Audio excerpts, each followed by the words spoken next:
everything that is done by human beings flows according to our values. And all the technology that we create is used to execute on our values.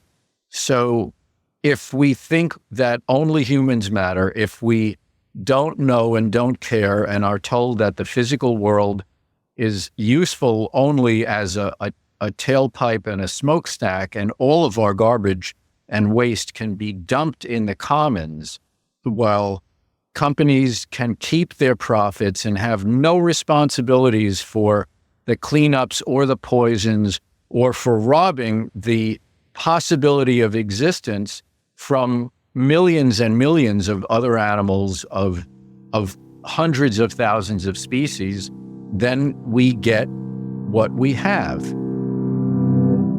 Welcome to the Mongabay newscast.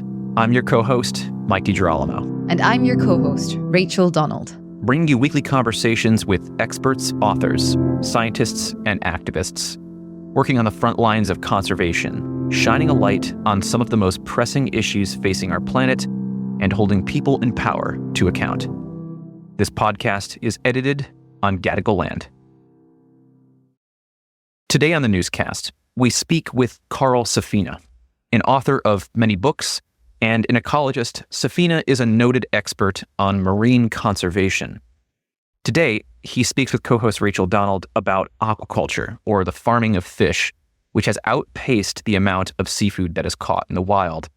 Today, aquaculture is 100 million metric tons annually. Safina argues the problems in aquatic animal farming reflect failures of care and conscience, which devalue nature, humans, and reward abuse and drive accelerating planetary crises. In a paper he published this year in Science Advances, he argues a moral reckoning is needed to change the economic policies that lead to this situation. In the following conversation, he explains how technology, economies, and our relationship with nature follows our values and offers insight into how we might change them.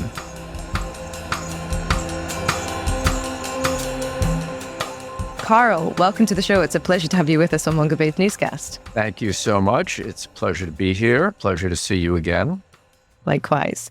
So we wanted to get you on because you recently published a piece in Science Journal about the moral reckonings of fish farming. And the piece is brilliant. We will hyperlink it in the show notes so people can go and read it. And there's a lot to tease out from it. But I think we should start at the very beginning, which is, could you briefly explain what animal aquaculture is? Okay, well, animal aquaculture is the farming of aquatic animals, such as fish or mussels or shrimp. And what it is not is farming kelp, which is a plant. Okay.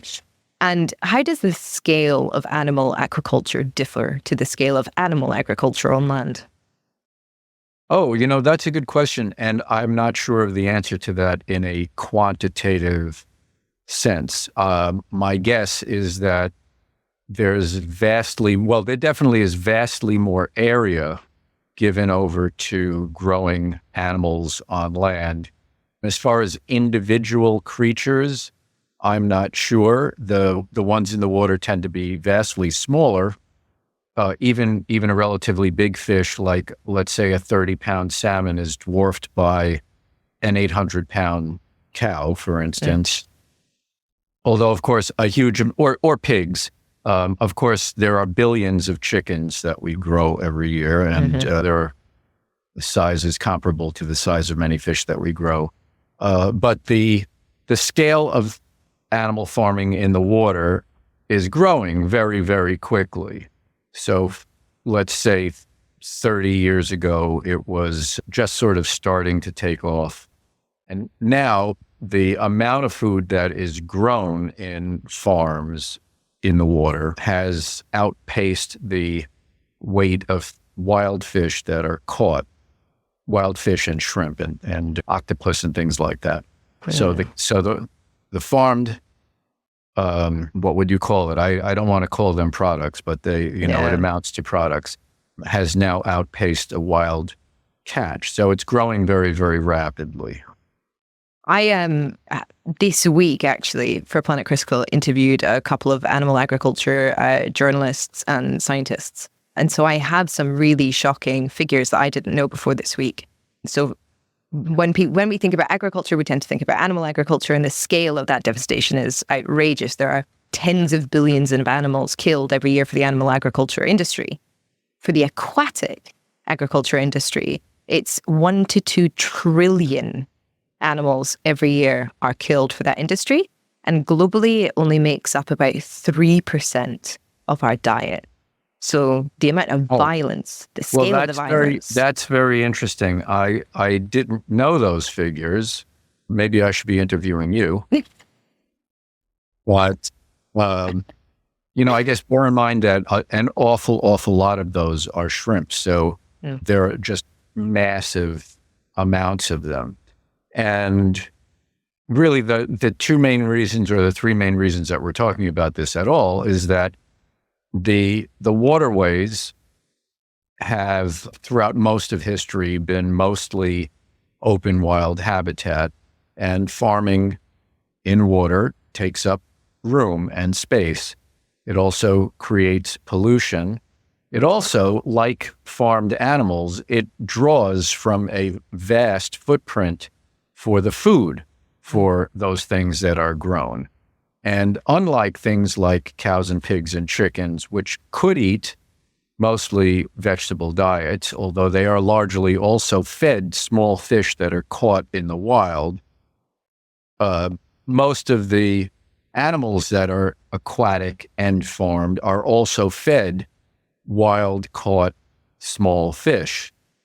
And the demand for those fish flowing to farms often has begun to really ruin and wreck the ability of small fishers, small fishermen, small boats in mostly tropical places to actually feed communities. So there's an enormous justice problem involved there as well. And another part of that is that the processing of seafood, whether it's wild or farmed, also involves a lot of labor abuses that have recently come to light. Thanks for tuning in to listen to the first few minutes of this podcast. To hear the full conversation, find the Mongabay newscast wherever you get your podcasts from and click subscribe. You can also get each new episode straight to your inbox by subscribing to Mongabay's weekly newsletter at mongabay.com. And if you really want to support us, you can donate to our Patreon at patreon.com/Mongabay. Thanks for listening.